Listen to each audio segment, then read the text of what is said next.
আছো? তো আজ একটা নতুন ভিডিও নিয়ে চলে এলাম। তো দেখো আমি এখানে 4টে ডিম সেদ্ধ করে হালকা ভেজে রেখে দিয়েছি। তো ডিমের কষা করব। এখানে একটা আলু সেদ্ধ করে নিয়েছি, এখানে নিয়েছি পেঁয়াজ, একটা পেঁয়াজ পেস্ট হালকা করে শিলে বেটে নিয়েছি, আর কি একটু আদা আর রসুন, আর এখানে নিয়েছি কিছুটা কাঁচা লঙ্কা দিয়ে রান্নাটা হবে। তো দেখতে থাকো। কড়াই তেল আছে, তো তেলের মধ্যে পেঁয়াজ বাটাটাকে দিয়ে দিলাম। মানে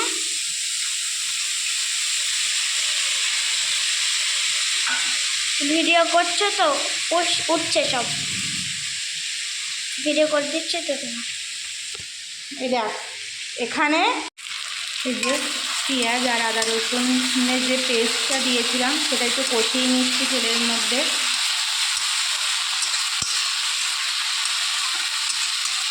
খুব বেশি মশলা এখানে আমি ইউজ করিনি।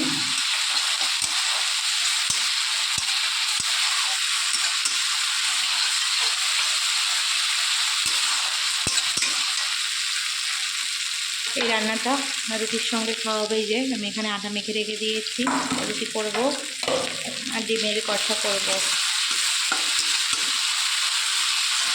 নিজে সেদ্ধ করা আলুটাও দিয়ে দিলাম এর মধ্যে, একসঙ্গে পুরোটা কষিয়ে নেব।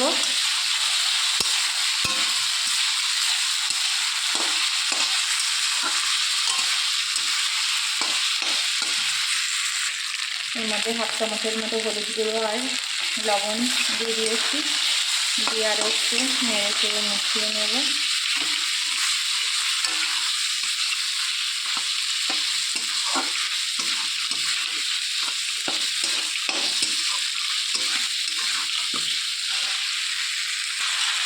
মশলাটার সঙ্গে আলুটাও ভালো করে কষানো হয়ে গিয়েছে। এখানে সেদ্ধ করে রাখা ডিমগুলো দিয়ে দিলাম, সেদ্ধ করা মশলা ভেজে রাখা দিয়ে মিশিয়ে নিয়েছি। মশলা থেকে তেলও ছেড়ে দিয়েছে বেশ ভালোভাবে। তো এখানে লঙ্কার পেস্টটাও দিয়ে দিলাম সামান্য একটু জল দিয়ে। ভালো করে এটাকে এবার কষিয়ে নেব।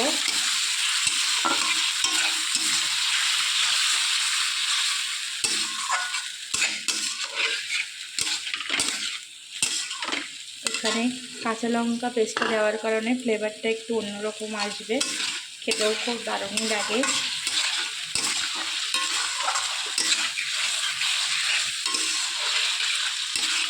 এখানে একটু জিরে গুঁড়ো দিয়ে দেবো, যে খুবই সামান্য দিয়েছি জিরে গুঁড়ো।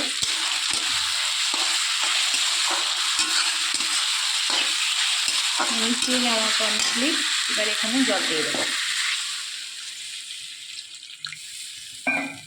আলু ডিম সবই সেদ্ধ, তো বেশি জল আমার এখানে লাগবে না। তো এটা এবার ফুটে ফুটে ঝোলটা কমে এলেই রান্নাটা আমার কমপ্লিট হয়ে যাবে।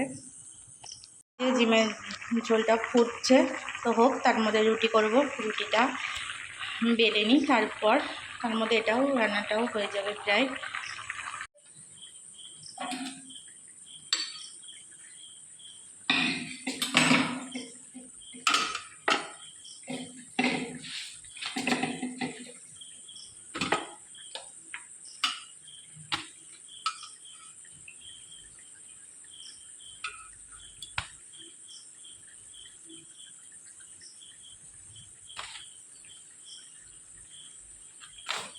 গেল পড়ে গেল পোড়া। এই রুটিটা খুব সুন্দর ফুলেছে। রুটিগুলো এরকমই বলের মতোই হয়। তারপর কী হলো, রুটি হয়ে গেল। এইদিকে রান্নাটাও আমার হয়ে গেছে। এখানে সামান্য একটুখানি গরম মশলা গুঁড়ো দিয়েই নামিয়ে নেব। জাস্ট হালকা একটুখানি গরম মশলা গুঁড়ো দিয়েছি, দিয়ে মিশিয়ে গ্যাসটা বন্ধ করে দেবো।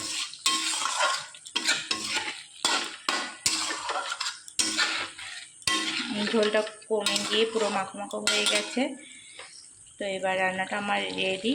গ্যাসটা বন্ধ করে দিলাম, দিয়ে এবার বাড়িতে নামিয়ে নেব। গরম গরম রুটির সঙ্গে এই ডিমের কষা খুবই ভালো লাগে খেতে। এই যে বাড়িতে নামিয়ে নিয়েছি। তো কেমন হয়েছে অবশ্যই কমেন্ট করে সবাই জানিও। দুটোই পাশাপাশি রেখেছি। এই যে গরম গরম রুটি আর ডিমের কারি। তো আজকের মতো ভিডিওটা এই পর্যন্ত। সবাই ভালো থেকো, সুস্থ থেকো, বাই।